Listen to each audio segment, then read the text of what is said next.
حضرت مالک بن دینار رحمۃ اللہ تعالی علیہ فرماتے میں حج کرنے گیا تو اس سال نا حج میں بڑا رش ہوا، لاکھوں لوگ آئے، تو میں نے عرض کی مولا سب کا قبول ہوا ہے کہ کوئی رہ بھی گیا ہے؟ تو فرماتے مجھے خواب آئی اور بتایا گیا لاکھوں کا قبول ہو گیا۔ بڑا بے نیاز ہے اللہ، بڑا بے نیاز ہے، بڑا کریم ہے۔ چاہے تو گھر بیٹھے بیٹھے کہے ماں باپ کا چہرہ دیکھ میں تجھے حج کا ثواب دیکھ، ماں باپ کا چہرہ کا سب کا قبول ہوا، ایک ہے محمد بن ہارون بلخی، اس کا نہیں قبول ہوا۔ فرماتے ہیں میں سویرے اٹھا تو میں ڈھونڈنے لگا کہ بلخ کے لوگ، خراسان کے لوگ کہاں ٹھہرے ہوئے ہیں، وہاں علیحدہ علیحدہ ہوتے ہیں نا، یہ پاکستانیوں کی بلڈنگیں، یہ انڈین ہیں، یہ فلان ملک ہیں۔ تو کہتے ہیں میں ڈھونڈتے ڈھونڈتے پہنچا تو میں نے بلخ کے لوگوں کو پا لیا۔ میں نے پوچھا تم میں محمد بن ہارون بلخی کون ہے؟ تو لوگ کہنے لگے وہ تو بڑا نیک آدمی ہے، بڑا پرہیزگار ہے۔ کہتے ہیں میں نے کہا مجھے خواب آئی ہے، حج قبول نہیں ہوا، یہ تعریفیں کر رہے ہیں۔ میں نے کہا کس طرح کا نیک؟ تو لوگ کہنے لگے جی 24واں تو وہ حج کرنے آیا ہے، ساری رات نفل پڑھتا ہے، سارا دن روزہ رکھتا ہے، بہت مالدار تھا پر ہر چیز اللہ کی راہ میں خیرات کر دی۔ فرماتے میں نے کہا وہ کہاں ہے؟ کہنے لگے پہاڑ کے پیچھے خیمہ اس نے لگایا ہے، وہاں اللہ اللہ کر رہا ہے۔ حضرت مالک بن دینار علیہ رحمہ فرماتے میں وہاں پہنچا، مصلی پہ بیٹھا تھا، سلام پھیری، میں نے السلام علیکم کے بعد کہا آپ محمد بن ہارون بلخی ہیں؟ کہنے لگا ہاں۔ آپ مالک بن دینار ہیں؟ میں نے کہا کہ اس نے تو میرا نام بھی جان لیا بغیر بتائے۔ فرماتے ہیں میں نے کہا کہ ہاں میں مالک بن دینار ہوں۔ کہنے لگے کیسے آئے ہو؟ میں نے کہا بس ملنے آیا تھا۔ کہنے لگے نہیں، جس کام آئے ہو وہ بتاؤ۔ میں نے کہا میں ملنے آیا ہوں۔ تو کہتے ہیں وہ رو پڑے، کہنے لگے نہیں آپ کو خواب آئی ہوگی کہ میرا حج قبول نہیں ہوا۔ کہتے ہیں میرے رونگٹے کھڑے ہو گئے کہ اسے اتنا بھی پتا ہے کہ میرا حج قبول نہیں ہوا۔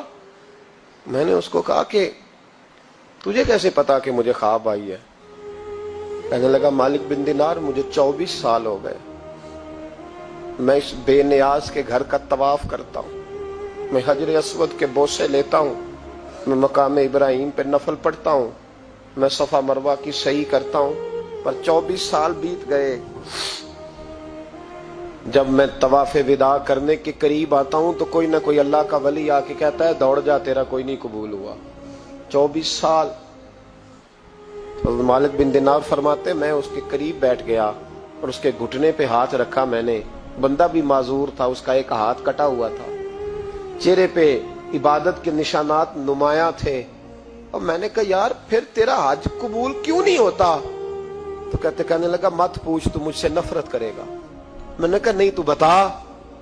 کہنے لگا نہ پوچھ۔ میں نے اصرار کیا تو کہنے لگا اس لیے نہیں قبول ہوتا کہ میں اپنی اماں کا نافرمان۔ تے ماں کا نافرمان کیا ہوا؟ تو کہنے لگے اللہ نے دولت دی، جائیدادیں، گھوڑے، زمینیں، میں عیاش ہو گیا، میں اللہ کے دیے ہوئے مال کو ناجائز جگہ خرچ کرنے لگا۔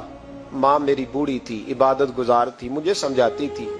رمضان کا مہینہ، عصر کے بعد اماں تنور میں روٹیاں لگا رہی، میں گھر آیا شراب کے نشے میں، اماں روٹی دو۔ ماں کہنے لگی شرم کر، روزہ رکھا نہیں تو جنہوں نے رکھا ہے ان کا تو خیال کر۔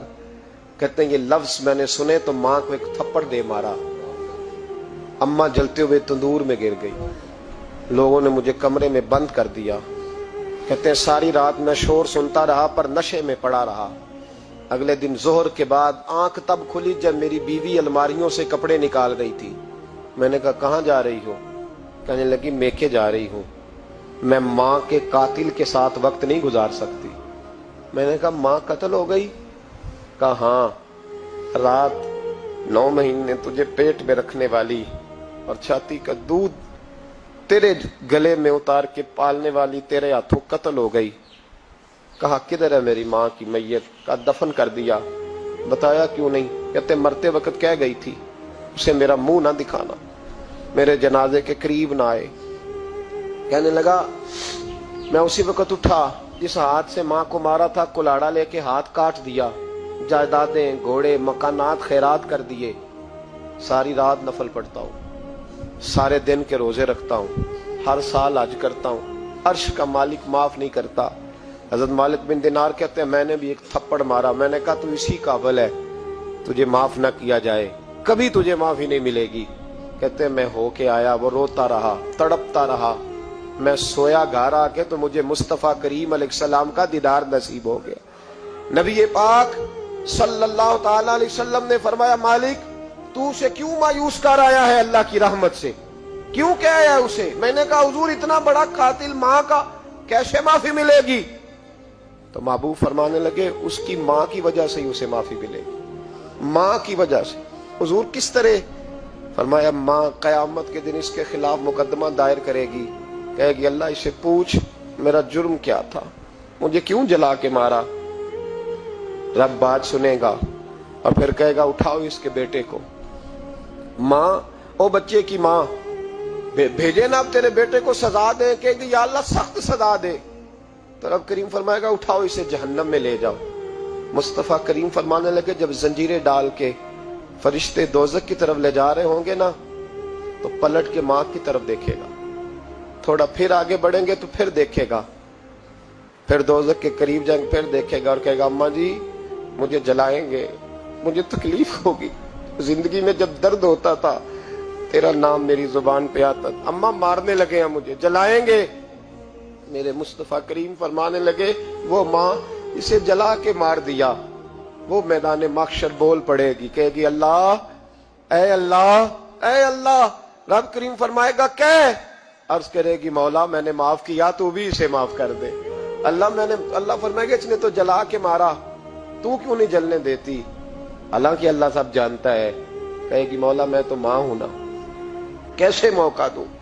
تو میرے محبوب فرمانے لگے مالک اللہ اسے اس کی ماں کی وجہ سے